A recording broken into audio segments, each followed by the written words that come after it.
Ito na ang huling hapunang kasama niyo ako. Bago ako mamatay.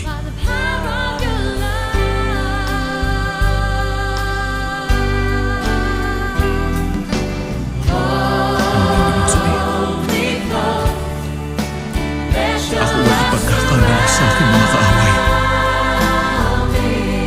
Tatakbin. At parurusahan hanggang kamatayan.